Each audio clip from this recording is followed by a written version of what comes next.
Welcome to Rajas channel. ಇವತ್ತು ನಾನು ಒಂದು ಥೇಚಾ ಅನ್ನೋ ಒಂದು ಡಿಶ್ ಮಾಡ್ತಾಯಿದ್ದೀನಿ.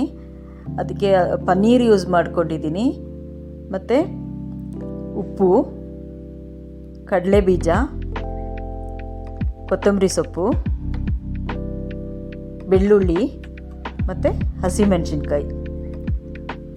ಈಗ ಕಡಲೆಬೀಜನ ಚೆನ್ನಾಗಿ ಹುರ್ಕೊಳ್ಬೇಕು. ಕಡಲೆಬೀಜ ಮತ್ತು ಹಸಿಮೆಣಸಿನ್ಕಾಯಿ ಮತ್ತು ಬೆಳ್ಳುಳ್ಳಿ ಮತ್ತು ಸ್ವಲ್ಪ ಉಪ್ಪು ಹಾಕ್ಕೊಂಡು ಅದನ್ನ ಚೆನ್ನಾಗಿ ಹುರ್ಕೊಳ್ಬೇಕು. ಕಡಲೆಬೀಜನ ಹುರ್ಕೊಂಡಾದಮೇಲೆ ಈ ಥರ ಒಂದು ಇದರಲ್ಲಿ ಅದನ್ನು ಚೆನ್ನಾಗಿ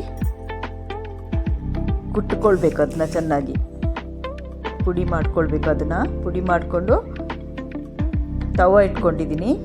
ಪ್ಯಾನಲ್ಲಿ ಸ್ವಲ್ಪ ಎಣ್ಣೆ ಹಚ್ಕೊಂಡು ಅದಾದಮೇಲೆ ಕುಟ್ಕೊಂಡು ಪುಡಿ ಮಾಡಿರೋ ಆ ಮಸಾಲೆನ ಪನ್ನೀರ್ಗೆ ಈ ಥರ ಮೇಲೆ ಕವರ್ ಮಾಡಬೇಕು. ಫುಲ್ಲು ಕವರ್ ಮಾಡಿ ಆದಮೇಲೆ ಚೆನ್ನಾಗಿ ಎಲ್ಲ ಮೇಲೆ ರ್ಯಾಪ್ ಮಾಡಿ ಅದಾದಮೇಲೆ ಈ ಥರ ತವ ಮೇಲೆ ಇಟ್ಟು ಬೇಯಿಸ್ಕೊಳ್ಬೇಕು.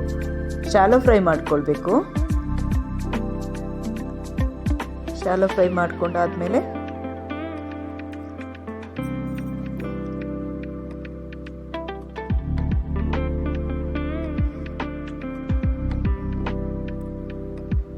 ಈ ರೀತಿ ಎಲ್ಲ ಶಾಲೋ ಫ್ರೈ ಮಾಡ್ಕೊಂಡಿದ್ದೀನಿ. ಇವಾಗ ಥೇಚಾ ತಿನ್ನಲು ರೆಡಿಯಾಗಿದೆ. ನನ್ನ ಚಾನಲ್ ಇಷ್ಟ ಆಗಿದ್ದರೆ ಲೈಕ್ ಮಾಡಿ, ಶೇರ್ ಮಾಡಿ ಮತ್ತು ಸಬ್ಸ್ಕ್ರೈಬ್ ಮಾಡಿ. Thank you.